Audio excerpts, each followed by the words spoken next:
Hello, welcome to a round of talk. Let's have a discussion about Universes Beyond and how I think they should have implemented it. And if you agree with this, let me know down in the comment section. We need to get this video, if it is how the majority of the community wished it was, we need to make this, blow up so that way maybe Wizards of the Coast could see it and change course of action. Because I think this is actually the correct way to implement Universes Beyond.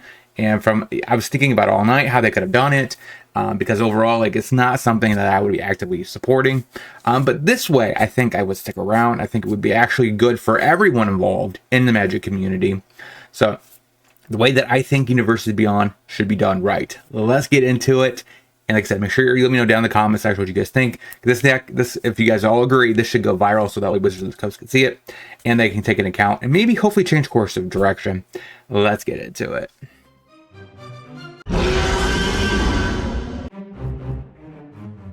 So, my suggestion on Reddit was, okay, so the biggest thing I think that most people have with this is because, for one, you're kind of forced into the Universes Beyond. There's no alternative, so, you're going to be seeing Shield vs. Spider-Man. That just sounds not even what I want to see. But, how they could fix this. So, they could have it where Universes Beyond has 3 types of booster packs. So, you have your play boosters, which are in-universe art and cards. So instead of Spider-Man, there would be an in-universe version you could open in your play boosters in the exact same set. So there is no time where you have to wait and maybe see if this card is good or not. And you're going to be eventually at the point where you're going to have to suffer facing one ring, right?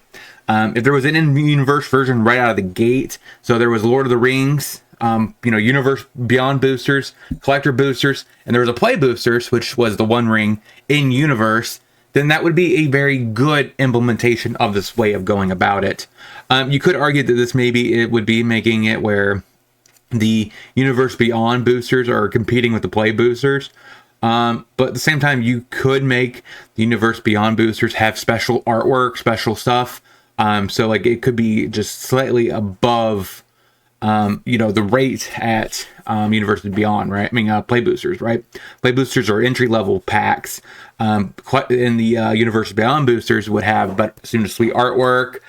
You don't even necessarily, maybe the play boosters don't even have full frame or other alternative kinds of artwork, right? It could just be the most blandest version. That's kind of what I was hoping. So I don't need any foils in that stuff. I don't need any full artwork. Keep that for the Beyond boosters. So that way they get special treatment. They get all the fancy stuff. And the play boosters is just blandish. That's my envision. So, and like I said, this also, I think, is a net positive for the actual Magic as a whole, because they keep doing these gimmick sets like MKM, right?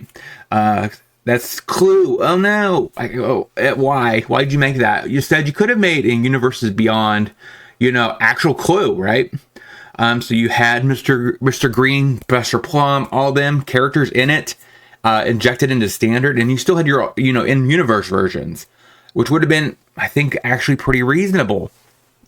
So not only does this fix the issues, I think, that's going on with the current Magic design since LCI, which is they just are all about gimmicks, right?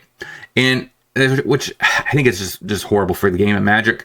Bloomborough didn't have a gimmick necessarily, except for cute animals, but it still was in, I guess, technically Magic design. So you would have more sets like that in the non-Universe Beyond sections. And then you keep your Universe Beyond where you, like the Death Race set, which is a gimmick set. You would have like a Fast and the Furious Universes Beyond, and you could actually have in-universe ones, which would have fit the theme more, right? And you wouldn't have to suffer with the gimmicks in lore. So it actually, I think it would help everyone out.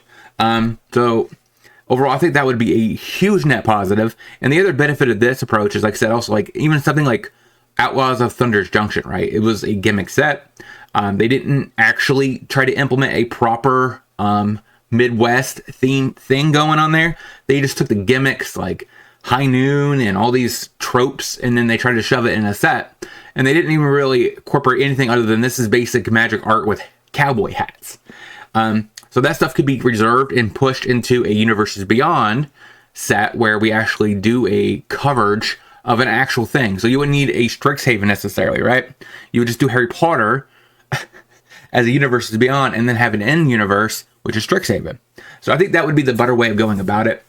And then you could actually devote good time and ethics into your story and your lore and make it stay magic oriented. So that's my input. Let me know down in the comment section what you guys think about this. I want to know, because I do think this is the best way to go about it. Like I said, I do not think the play booster should have any kind of special arc, right? It should be very bland, very generic, just your basic run-of-the-mill cards. You shouldn't be any, like, you don't need to make them foil. You don't need to make them etch foil or anything. Reserve that for collectors beyond, or Universes Beyond boosters and their collector boosters.